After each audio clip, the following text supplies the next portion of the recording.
اعوذ باللہ من الشیطان الرجیم بسم اللہ الرحمن الرحیم۔ ناظرین کرام، ماہ مبارک رمضان اللہ کی رحمتوں کا مہینہ، برکتوں کا مہینہ ہمارے درمیان سے گزر رہا ہے اور عید سعید فطر آنے والی ہے،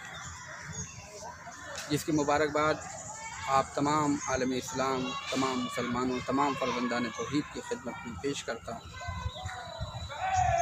حضرات، عید الفطر جس کے بارے میں ہم خود قنوت میں پڑھتے ہیں کہ پروردگار یہ وہ دن ہے کہ جس کو تو نے عید قرار دیا ہے۔ خود امیر المومنین امام علی علیہ السلام نے اپنے خطبہ عید میں فرمایا کہ یہ وہ عید ہے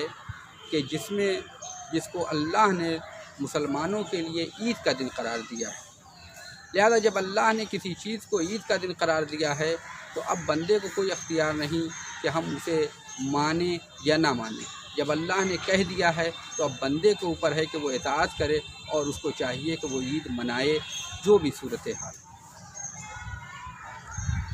عید فطر کے سلسلے میں جو سب سے اہم اعمال میں ہے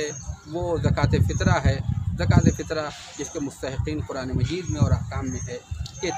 کہ جو بھی انسان کے زیر کفالت ہے، جو بھی جس کا نان و نفقہ انسان کے اوپر واجب ہے، اس کی طرف سے تقریباً 3 کلو گیہوں یا جو چیز بھی کھاتا ہے اس کے مساوی یا اس کی قیمت ادا کرے۔ اور اسی طریقے سے یہ یعنی وہ غروب سے پہلے اگر کوئی مہمان آتا ہے تو اگر وہ غروب سے پہلے آئے اور غروب کے بعد وہ اس کے یہاں رکے گا اور اس کے مہمان میں شمار ہوگا، چاہے وہ ایک ہی شب کے لیے آیا ہو تو اس کا فطرہ اس کے اوپر واجب ہو۔ لیکن اگر کوئی صرف غروب کے بعد صرف افطار کے لیے آ رہا ہے تو پھر اس کا فطرہ اس کے اوپر واجب نہیں۔ نماز عید فطر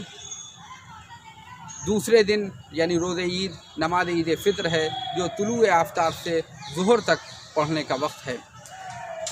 اور اس دن کے اعمال ہیں غسل ہے، نماز عید فطر سے پہلے غسل ہے، اور نماز عید فطر سے پہلے انسان کو چاہیے کچھ افطار کرے، پھر اس کے بعد نماز عید فطر پڑھے۔ اور ایک اہم دعا جو تمام کتابوں میں لکھی ہوئی ہے وہ ہے دعائے ندوہ،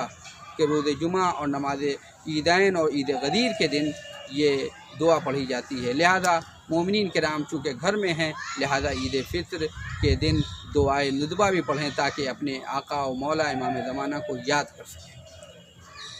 اس کے علاوہ مخصوص تکبیرات ہیں جو نماز پنجگانہ میں پڑھی جاتی ہیں۔ نماز عید فطر کا طریقہ یہ ہے کہ ان سے غیبت کبریٰ میں، غیبت امام میں یہ نماز مستحب ہے، جماعت کے ساتھ پڑھی جاتی ہے، وہ بغیر جماعت کے بھی پڑھی جا سکتی ہے، لیکن چونکہ کرونا وائرس کی وجہ سے تمام اجتماعات پر پابندی ہے، لہذا ہمیں اس کی رعایت کرتے ہوئے اپنے گھروں میں رہیں تاکہ یہ وبا نہ پھیلے، بلکہ نماز پڑھ کے دعا کریں کہ پروردگار انسانیت اور تمام بشریت کے اوپر سے اس وبا کو ہٹا لے، اور جو پوری دنیا ایک تباہی کے دہانے پہ جا چکی ہے اس کرونا وبا کی وجہ سے، وہ دوبارہ اس سے نجات پا سکے اور دوبارہ زندگی معمول پہ آ جائے۔ نماز عید فطر کا طریقہ یہ ہے کہ نیت کرے نماز صبح کی طرح سے، اور سورہ حمد کے بعد کوئی بھی سورہ پڑھے۔ اگرچہ بہتر یہ ہے کہ پہلی رکعت میں سورہ حمد کے بعد سورہ سبح اسم ربک الاعلیٰ، اور دوسری رکعت میں سورہ حمد کے بعد سورہ والشمس کی تلاوت کرے۔ پہلی رکعت میں سورہ حمد کے بعد جو بھی سورہ سبح اسم یا جو بھی سورہ پڑھے گا اس کے بعد 5 تکبیریں ہیں، اور ہر تکبیر کے بعد ایک قنوت ہے، اور اس کے بعد وہ رکوع میں جائے گا اور پھر سجدہ کرے گا، پھر اس کے بعد دوسری رکعت شروع ہوگی۔ دوسری رکعت میں سورہ حمد ہے، سورہ حمد کے بعد دوسرا سورہ یا سورہ شمس ہے، اور اس کے بعد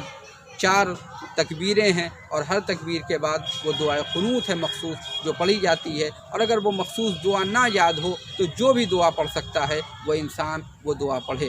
اور اس طرح سے نماز عید فطر صبح کی طرح سے پڑھے گا۔ لہذا ہمیں یہ چاہیے کہ اس دن نماز عید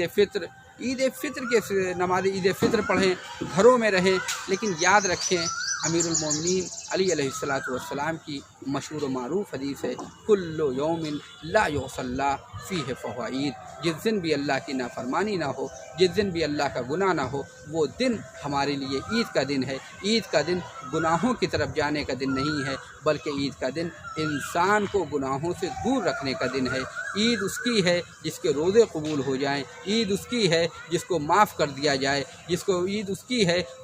جس کو نجات مل جائے۔ لہذا ہمیں چاہیے کہ عید کے دن اپنے گھروں میں رہیں اور استغفار کریں، زیادہ سے زیادہ انسان توبہ کرے، اللہ کی اطاعت کرے، اور اسی کے ساتھ ساتھ ہمیں جو اعمال عید ہیں اس میں ایک زیارت امام حسین علیہ السلام ہے۔ ہمیں چاہیے کہ امام حسین علیہ السلام کو نہ بھولیں اور ان کی زیارت کو ضرور پڑھیں، کیونکہ اگر امام حسین علیہ السلام نہ ہوتے تو نہ یہ نماز ہوتی، نہ یہ روزہ ہوتے، نہ یہ احکام ہوتے۔ والسلام علیکم ورحمۃ اللہ وبرکاتہ۔